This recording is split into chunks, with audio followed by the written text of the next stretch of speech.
You now have the power no man has ever wielded.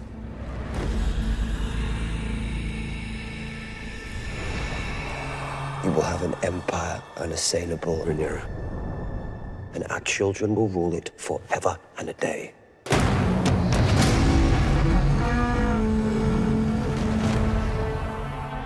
All that remains is for you to decide what you want from this war.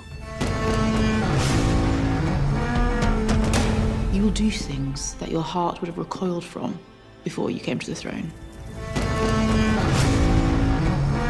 The Targaryens are a savage race. We act with holy purpose to restore a rightful king. I'm going to kill my brother, or die in the attempt. Draw your sword.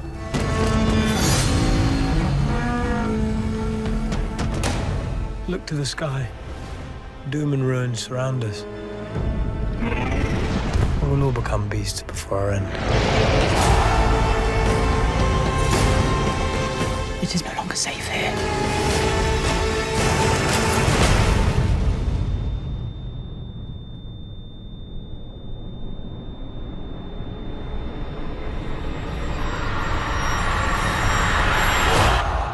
There will be no doubt who the gods have chosen to rule. Welcome back, everyone. It's Charlie. HBO finally released a new House of the Dragon Season 3 trailer. There's a whole bunch of new footage, big WTF moments, and Easter eggs for the books, so we will break it all down. Everybody grab your swords, hop your dragons. It is time for war. We're finally getting to the good stuff on the show. There are a couple big battles that they break up across the trailer and a number of shots of Rhaenyra and Daemon inside King's Landing, the taking of King's Landing, as well as her marching to the Iron Throne. We don't ever actually see her sitting on the Iron Throne with her crown on, her father's crown, Jaehaerys' crown. But it does seem like we see her on a number of different days inside King's Landing about to sit on the Iron Throne.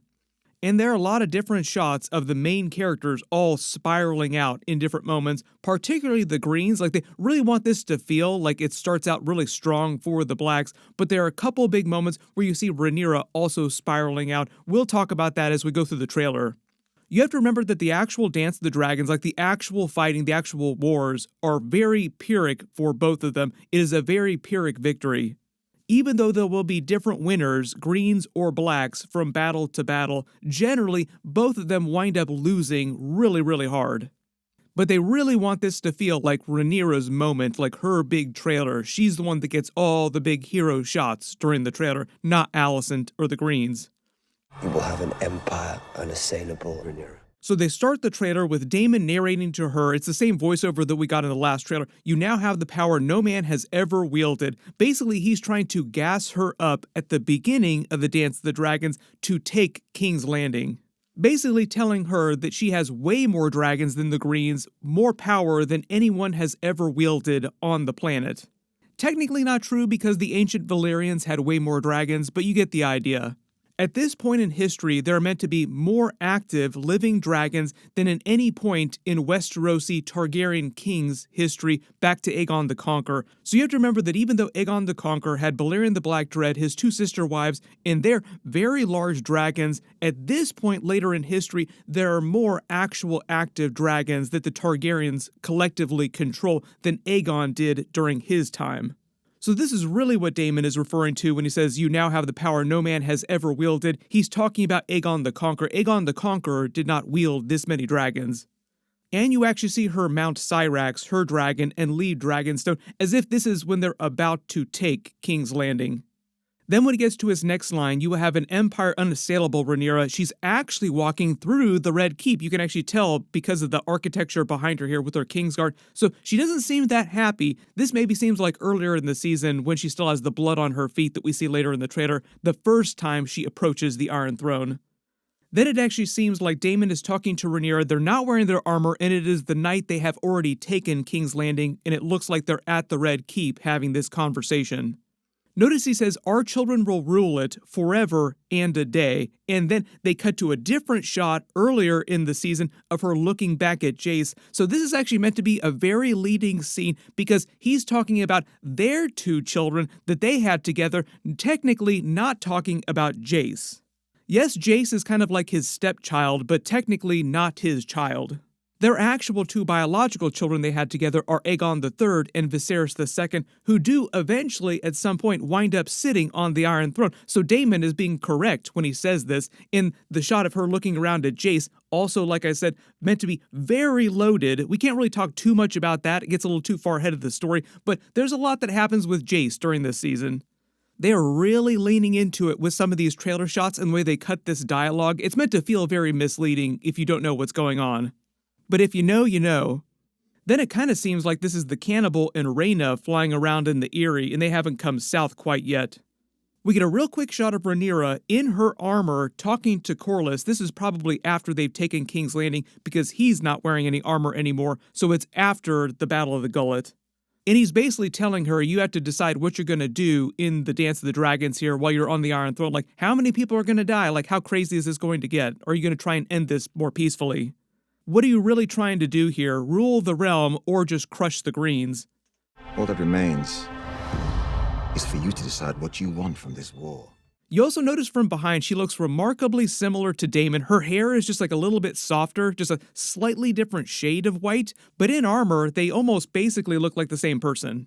Which kind of feels like another Targaryen joke, like all intermarrying inside the family, they all kind of start to look a little bit alike. Point in fact, this would probably be what Daenerys looked like from behind if she wore armor too during the original Game of Thrones series later in the timeline. We get what looks like a quick shot of Daemon and Rhaenyra walking down the steps. I think this might be at the Red Keep, but they could still be at Dragonstone. It's at night, so the cobblestones just look a little bit different. We get another quick shot of what looks like Alysanne sneaking back to the Red Keep after she's met with Rhaenyra. This is probably early in the season, or it could be when they're trying to sneak out of King's Landing too. Then we get another shot, what seems like later after she's taken King's Landing, the Iron Throne room, with her in her chambers and Alysanne trying to counsel her, basically explaining that she's going to be doing terrible things that she never thought that she'd be doing while she's sitting the Iron Throne because the Dance of the Dragons gets so bloody and so pyrrhic for both sides. Alyson's whole thing, the reason why she went to Rhaenyra in the first place, is because she was trying to find a more peaceful solution for ending the war and was hopeful that Rhaenyra would also try to lean in that direction. But they're kind of making it seem like Rhaenyra is really out for blood at this point. She has no smiles on her face, no happiness for a couple reasons, like a couple real bad things happened to her at the beginning of the season that we'll talk about after those episodes happen. So there are a couple reasons why she is so out for blood for the Greens. Then we get that other shot of the skull burning inside the fireplace. There's lots of questions about who this is. It seems like it might be the person that gets beheaded inside the Iron Throne room earlier when they actually take the Red Keep. But it is not clear who that person is, so you can let me know in the comments who you think that it is. We get a quick shot of Ormund Hightower leading the Green Army. He's the son of Otto Hightower's brother, Lord Hobart Hightower, Lord of House Hightower. He brought a big portion of the Green Army, the Hightower Army, from Old Town. He's played by James Norton, who you probably recognize from a whole bunch of TV series. Then we get a totally different shot of Daemon and Caraxes and the Rivermen, the rest of his army from Harrenhal, meeting other people from their army, the Winter Wolves, after a battle, because there's a ton of people dead in the middle here, and it seems like they performed some kind of pincer attack, attacking the Greens from both sides. This might be after the Battle of Red Fork or the Fish Feed. It's when they battle the Lannister army. There are going to be a number of different battles that are broken up across the trailer here. We get a shot of Ormund Hightower trying to rally the locals here. This might be at Tumbleton, it might be somewhere else nearby. But I love the way they cut his speech too, because they're talking about restoring the rightful king, but then they cut it with reference shots of both Aegon II, who's still alive, with Larys Strong, and Aemond, who's on the Iron Throne as regent earlier in the season holding Blackfire. This is before he goes to Harrenhal, like right at the very beginning of the season. To restore a rightful king. And we get that very cool shot of him talking to Larys Strong, vowing to kill Aemond in revenge or die trying. So it seems like he wants to kill Aemond more than he wants to kill Rhaenyra at this point, but he also still kind of wants to kill Rhaenyra as well too. This is one of the Hightowers in their armor, like it's got Hightower sigils all over it, pulling his sword, then a bunch of them rallying before a battle. This is actually Gwaine Hightower with Criston Cole.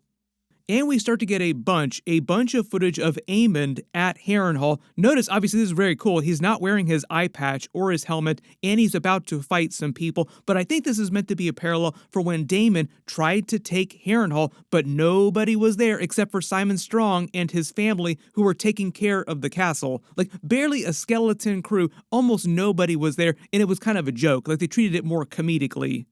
And that is also kind of the vibe of Aemond's scenes here too, even though they want to make it seem like it's a bigger battle that is happening, but it's basically the same thing that happened to Daemon. The whole idea is that Daemon and Rhaenyra tricked him to bringing Vhagar to Harrenhal, and while he was away, that's when they sack King's Landing with their dragons. By the time Aemond gets here on Vhagar, all of Daemon's armies collectively have left, so nobody is here. So I think the idea here is that he's actually asking the Strongs, like Simon Strong, to draw their swords, and he's going around killing all of them, like the skeleton crew of people that are left keeping the castle. We do not see Alys Rivers here. There's a lot that Alys Rivers gets up to in the books with Aemond, so we will see how much they dig into that. Like, will he start having Weirwood visions like Daemon had during Season 2? How are they going to mess with Aemond during Season 3? I am sure Alys Rivers is going to have a lot of fun with him, expecting a couple changes from the books too, so we'll see how they interpret some of their book story. We get another shot of Criston Cole, who's in his armor again at one of the battles.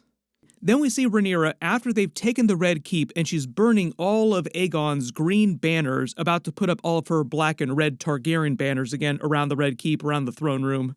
You could also look at the pile of burning green banners as a metaphor as well too. Then it kind of seems like this shot of Criston Cole looking all dejected with a couple of greens without their armor on, trying to secret through the woods, might be before Butcher's Ball. This is meant to be one of the battles later in the Dance of the Dragons. Then they break up a couple different shots of Aemond coming to Harrenhal on Vhagar and burning a whole bunch of people the minute he arrives. It's meant to be a comp to Daemon arriving on Caraxes. We get a couple of shots of the Winter Wolves about to march into battle. Really feeling it for Gawain Hightower here too. They might wind up changing his book story the way his book story ends. We will see, because he does not look very good during this scene here. This is also probably before Butcher's Ball. We get another shot of Rhaenyra in what seems like the day after they take King's Landing, because she seems a little more chipper and a little more spry in her step as she's walking to the Iron Throne. Then at least the copy of the trailer I'm watching here looks kind of hard to tell. I can't tell if these are still the green and gold banners or if she's put up her black and red banners. It kind of looks like it's still Aegon's banners here, the way they cut it. So it's like when they first take the Iron Throne Room. This is the moment you become queen. We get a little bit of Alysanne, and it seems like she's talking to Helaena about secreting their way out of the Red Keep. Like, we're going to sneak away because it's not safe here. And Helaena has her daughter Jaehaera. That's the whole idea. She wants to save her daughter and her granddaughter. But you notice that Rhaenyra has hauled them into the Iron Throne Room here. There's a gold cloak here, so it seems like Rhaenyra has caught Alysanne trying to sneak out of the Red Keep, sneak out of King's Landing. So this is probably earlier in the season, right after they take the Red Keep. You're not going anywhere. You're going to stay in the Red Keep all season so you and Rhaenyra can have a whole bunch of scenes together. We get another shot of Aemond walking through Harrenhal with a bloody sword. He's killed a couple of Strongs here. Feel kind of bad for them because they were just sitting around doing nothing. Just imagine what sassy things Alys Rivers is going to say to him like she was talking to Daemon. We get a couple shots of greens on top of city walls. I'm assuming this might be at King's Landing. Then we get a couple montages of Daemon in his armor all bloodied up, marching through King's Landing and then killing a whole bunch of green guards on their way to the Iron Throne Room. They're basically fighting their way through the Red Keep. This is meant to be early in the season when they first take King's Landing. Daemon seems like he is having the time of his life, like he is so gassed up here. But we get this real crazy scene of Rhaenyra spiraling out again over a dead body, so I don't think we can talk too much about this because it's kind of spoilery, but if you know, you know. Basically, this is meant to happen very early in the season and is one of the reasons why she seems so cold in her conversations with Alysanne later when Alysanne is trying to counsel her to be more merciful during the Dance of the Dragons and not kill every last green and their dragons. Then they jump around in the timeline with these last couple of shots quite a bit. So we go back to the Battle of the Gullet on the burning ships. This is Harrenhal fighting one of the Greens. Criston Cole during one of the battles. Notice he is not wearing his armor, so it's one of the later battles, maybe Butcher's Ball. We get a real crazy scene of Helaena giving birth, but it might be her having a vision of herself giving birth, because it doesn't seem like she was pregnant anytime recently. There are a lot of people that also wondered if this was going to be a reference to Maelor, which the show left out, so we will see what's happening here, who she's giving birth to in this scene, even if it is one of her visions. Ormund Hightower spiraling out inside a building. This might be a Tumbleton later in the season. And the end of the trailer with Rhaenyra saying there are no doubts about who the gods have chosen to rule, with her looking at her father's crown, Jaehaerys' crown, inside the Red Keep, about to sit the Iron Throne, in the outfit she wears while she's sitting the Iron Throne. Notice how it looks like it has dragon scales on top of it too. Really love the attention to detail in the designs of a lot of their clothing on this show. Targaryens really love dressing up to look like dragons.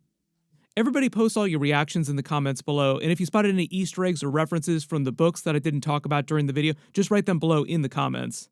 Now that we're getting closer to Season 3 episodes coming out, they'll probably drop footage more regularly, so I'll do more videos as they release more stuff. If you do have special bonus video requests, just let me know in the comments below. I'm also going to be doing videos for Night of the Seven Kingdoms Season 2 while this is all happening as well. And the really big confirmation recently is that Aegon's Conquest will be a series of movies, not a TV series like we all expected. I've already done a video about that. Click here to learn all about that, and click here for all my other House of the Dragon Season 3 videos and Night of the Seven Kingdoms Season 2. Thank you so much for watching, and I'll see you guys in the next one.